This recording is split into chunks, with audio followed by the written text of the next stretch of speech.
Breaking news చూస్తున్నా. ఒకప్పుడు అస్తిత్వం కొరకు ఆరాటపడిన తెలంగాణ రాష్ట్రం ఇప్పుడు అన్నిట్లోనూ ఆదర్శంగా నిలుస్తుంది. పర్యావరణ పరిరక్షణ లక్ష్యంగా సీఎం కేసీఆర్ సరికొత్త ఆలోచనతో ప్రారంభించిన హరితహారం కార్యక్రమం ఎటు చూసినా పచ్చదనానికి, ఆహ్లాదకర వాతావరణానికి జీవం పోస్తుంది. జీవ వైవిధ్యానికి బలమైన పులి వేసిన ప్రభుత్వం ప్రపంచ రికార్డు వైపు దూసుకుపోతుంది. ఈ క్రమంలోనే 8వ ఈ ప్రతిష్టాత్మక కార్యక్రమాన్ని విజయవంతం చేసుకున్న ప్రభుత్వం 9వ విడత కార్యక్రమానికి సిద్ధమవుతుంది.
ఇందులో భాగంగా నేడు రంగారెడ్డి జిల్లా మంచిరేవుల టెక్ పార్క్ లో సీఎం కేసీఆర్ మొక్కలు నాటి లాంఛనారు.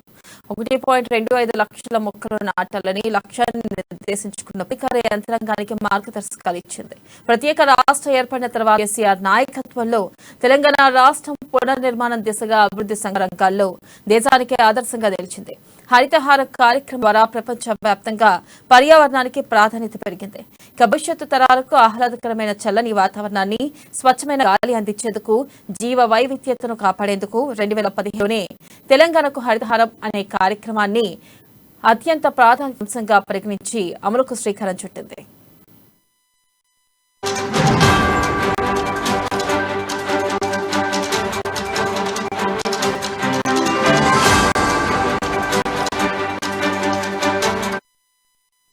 కేసీఆర్ పర్యటనకు సంబంధించిన ఏర్పాట్లను విద్యాశాఖ మంత్రి సబితా ఇచ్చారు. స్వతంత్ర భారత వజ్రోత్సవాల ముగింపు ఉత్సవాల సందర్భంగా రాష్ట్ర వ్యాప్తంగా 1 కోటి మొక్కలు నాటే కార్యక్రమం శ్రీకారం చుట్టినట్లు ఆమె తెలిపారు. రంగారెడ్డి జిల్లా మోయినాబాద్ మండలం చిల్కూర్ ఫారెస్ట్ బ్లాక్ పరిధిలో మంచివిల్ల ఫారెస్ట్ ట్రెక్ పార్క్ ను సీఎం కేసీఆర్ ప్రారంభించి మొక్కలు నాటుతారని మంత్రి తెలిపారు.